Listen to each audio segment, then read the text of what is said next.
Hello and welcome to today's class on Ayurvedic foods. And today we are going to explore the topic of what it means to have prana on your plate. Prana is life force energy, that which gives us energy in our being. So today we will explore the concept of prana and its transformative effects on our well-being through the foods that we choose to nourish ourselves with.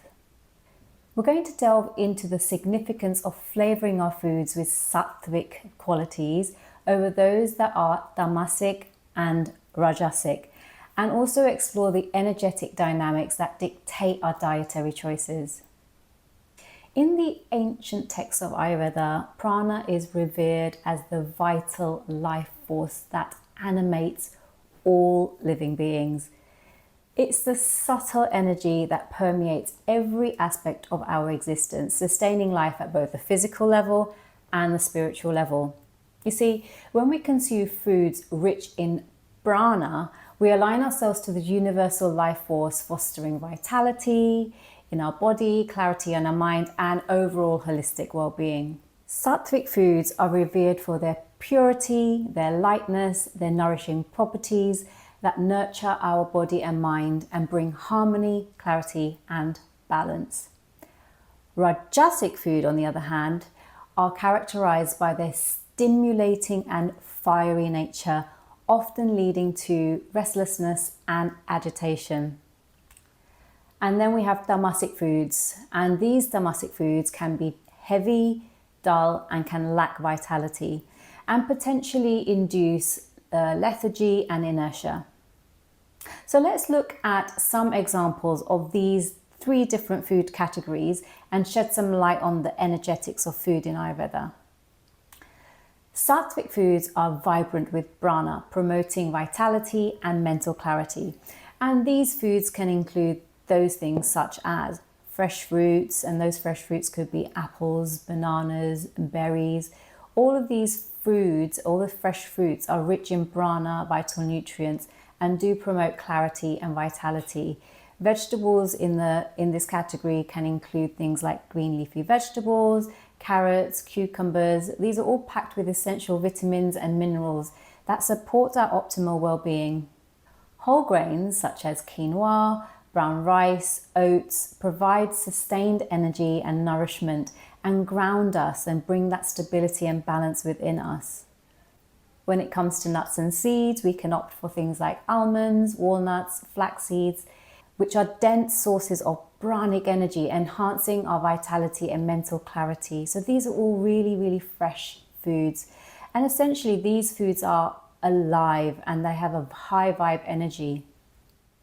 Rajasic foods, while they may be temporarily good for us because it gives us that surge of energy, they can essentially disrupt our natural balance if we consume them excessively. So these could be foods such as spicy dishes, pickles, vinegars, onion, garlic, also caffeinated beverages, and overly stimulating substances such as wines and spirits can evoke a sense of heightened energy in the moment and arousal, but they can also disturb our natural equilibrium if we consume them in excess.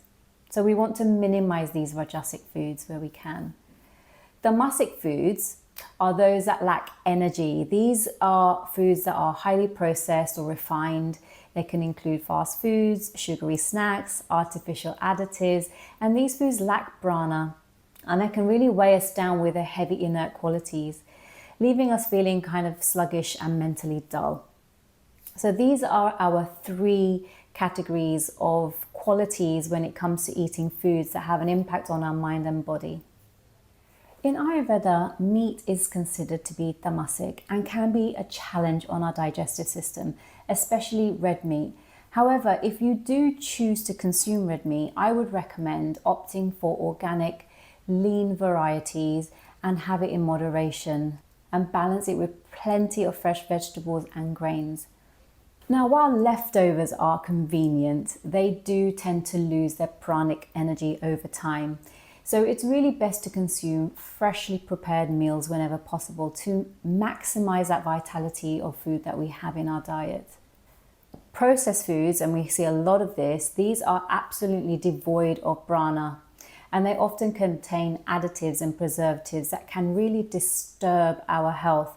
So opting for whole, unprocessed foods is key to nourishing our bodies and minds. And unless you're a yogi in the mountains in the Himalayas, it is often impossible to have a purely sattvic diet. And it's perfectly normal to have some tamasic foods and some rajasic foods in our diet. But what we're aiming to do here is to minimize and limit these foods as much as we can. So for example, the nightshade family are considered to be tamasic in energy, and these foods would include tomatoes, aubergines, and peppers. Vinegars and pickles are rajasic. So it's not that we have to eliminate these foods completely out of our diet. We just want to moderate and minimize these foods where possible because they don't bring us that life force energy that we're really needing. So let's take a pause here on the video and take a moment to go to the attachment in the notes below where I've given you a whole list of foods, and I want you to explore this and see which foods you would consider to be sattvic, rajasic, or tamasic. So pause the video, go ahead and do that. There is another document with the answers, and then when you're done, you can come back here.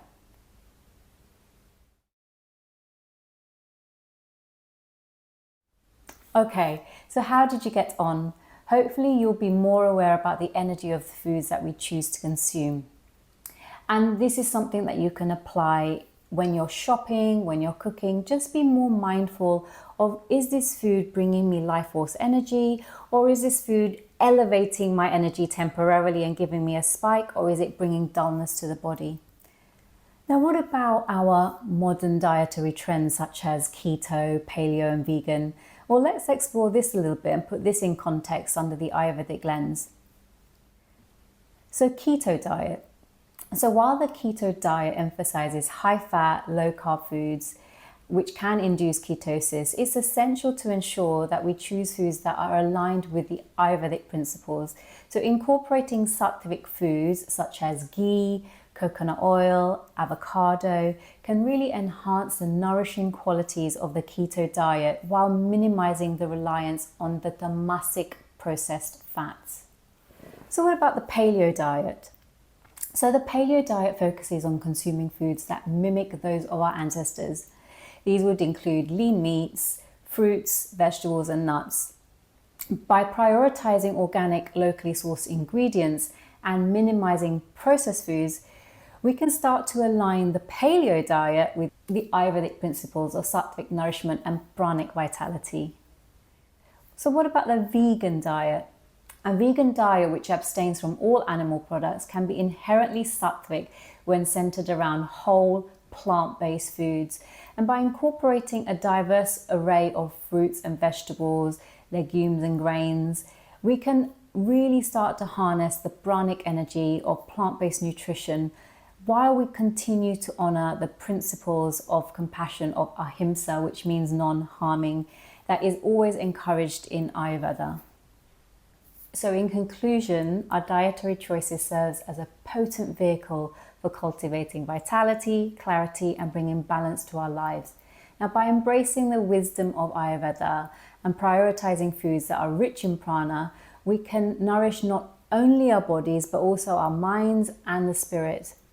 So I really encourage you to embrace this journey of mindful eating, honoring the interconnectedness of all beings and the sacredness of having prana on our plate.